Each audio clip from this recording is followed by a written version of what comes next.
You ever try to relax, and suddenly you feel like you're doing something wrong? Like resting is somehow illegal. Your brain actually has several reasons for that. Let's break them down. Number 10. A Calvinist accountant problem. 500 years ago, some extremely insane Calvinists decided idleness was a sin and hard work meant divine approval. Max Weber wrote about it. History moved on. The guilt did not. Now you watch 2 episodes instead of 1 and feel like you've offended the economy.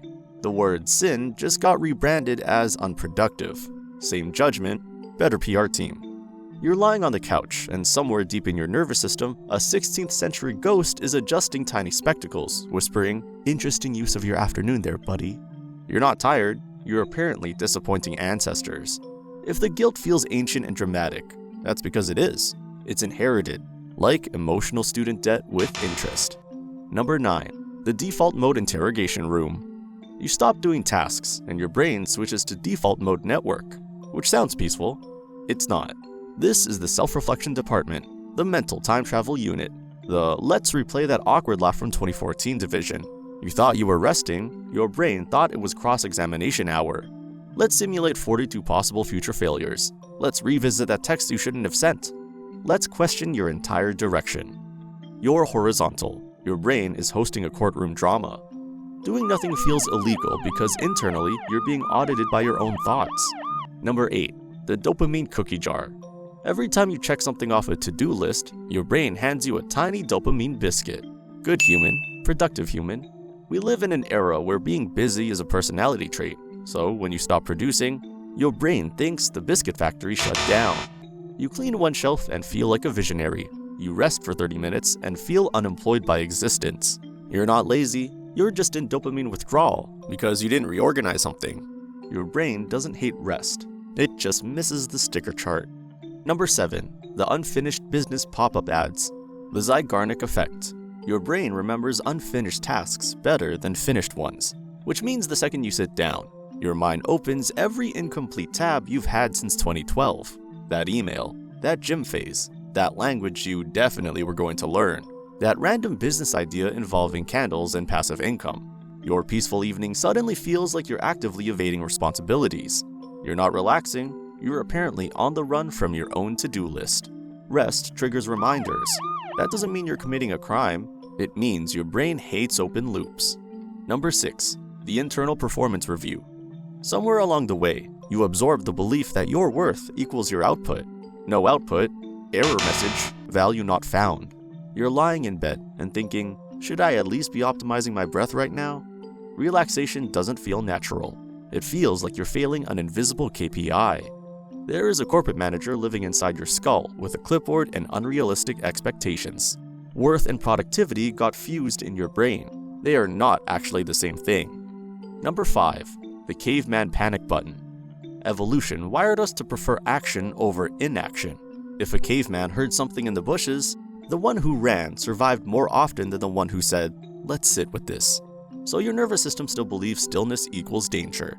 You're sitting peacefully and your body whispers, "Suspicious. Why are we not reacting to something? There's no tiger, there's no threat." But biologically, stillness feels like poor survival strategy. Your body is on high alert because you dared to sit on a beanbag. Your panic during rest isn't philosophical, it's prehistoric. Number 4. The "this is not on brand" crisis. If you see yourself as disciplined and then spend 4 hours horizontal, your brain experiences cognitive dissonance. I am a hard worker. I have not moved. Those two identities clash like rival boy bands. So your brain manufactures guilt to fix the brand image. Your internal PR team just issued a statement. We do not endorse this lounging behavior. One lazy afternoon does not cancel your identity. Your brain just hates inconsistency. Number 3. The silence is a loud problem. Negative capability. The ability to sit in uncertainty without grabbing for answers. Most people hate that. Doing nothing forces open questions to float up. What am I doing with my life? Is this working? Do I even like this direction? So, you stay busy. Not because you love productivity, because silence is loud. You will deep clean a drawer with Olympic intensity just to avoid one existential thought. Rest feels illegal because it removes distractions from your own unanswered questions. Number 2. The social media marathon you didn't sign up for. You're resting peacefully. Then, you open social media. Someone is up at 5 a.m., launching a startup, training for a marathon, journaling about gratitude, and somehow glowing. Now, your quiet afternoon feels like you're losing a race you didn't know you were in.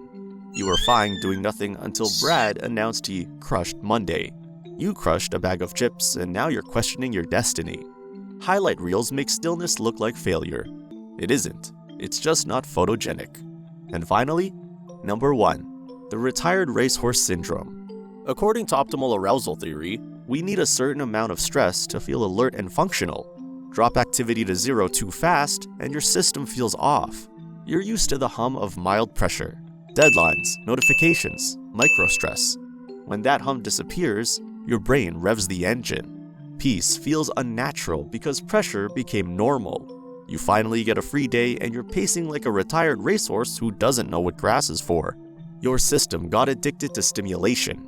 Calm feels suspicious because it's unfamiliar. So doing nothing doesn't feel illegal because you're lazy, it feels illegal because you're historically conditioned, neurologically wired, chemically rewarded, evolutionary jumpy, socially compared, and existentially allergic to silence. You're not bad at relaxing, you're just extremely trained not to. And unfortunately, you're very good at following that training.